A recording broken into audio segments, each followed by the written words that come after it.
Coach Gian? Maganda naman yung pinakita ng mga second stringers namin. Siguro ito na rin yung pinaghahandaan nila, sabi nga ni Coach.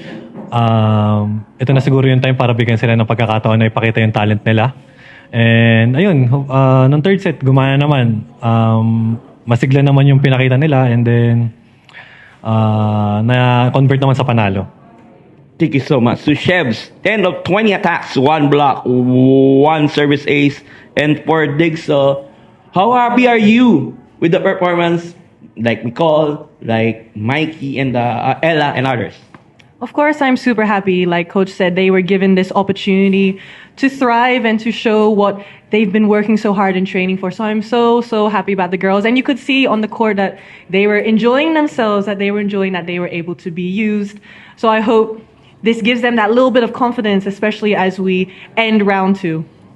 Thank you very much. Okay, the floor is open for questions. Coach, at this point, with the number 1 seed locked in, is it parang may pressure ba to complete the sweep, or how are you approaching that final game, especially against the defending champion?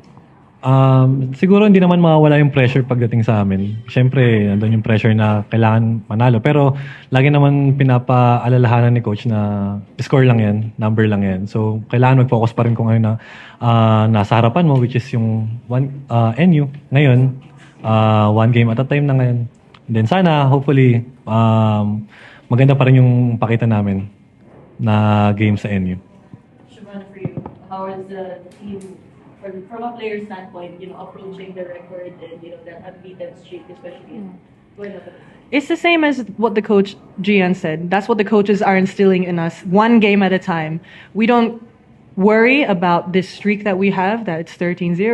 We worry about how we perform, and if we perform, of what we have done in training, being disciplined in staying true to the system that the coaches are teaching us.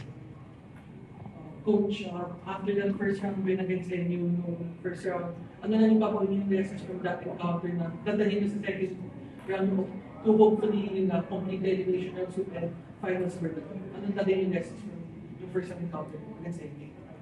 Anong gagawin namin? Anong dadalhin yung lessons? Lesson? Siguro, maging tiwala lang din palagi sa sarili. And then, wala naman kami ibang kalaman kundi yung sarili lang din namin eh. Lang yung kailangan nilang maintindihan. Yung kalaban, gagalaw sila kung ano yung sistema nila. And then sa amin, yun lang din naman. Basta sarili lang namin intindihin namin.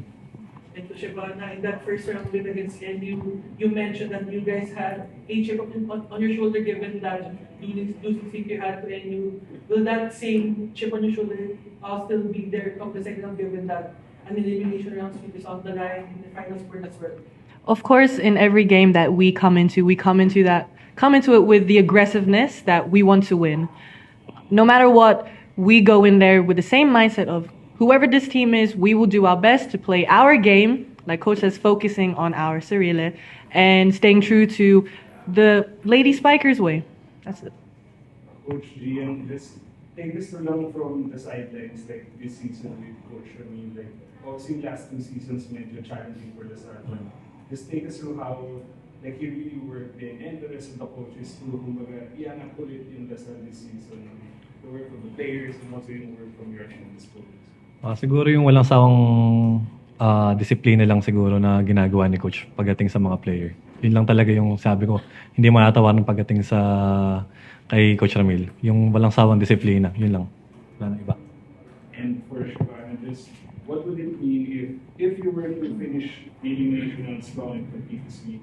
Just what would that mean for the team, having gone through the setbacks of previous seasons? What would that be a testament of if you were to beat them? It's the testament of our discipline, really. Discipline is the one word that I will keep saying throughout this entire season, because that's what you see in our team right now, that we're staying disciplined to the system that we have, staying disciplined to ourselves and working hard. And that's what this round 2, round 1, everything, this whole season is a testament of our discipline. And we will see how far we go with that.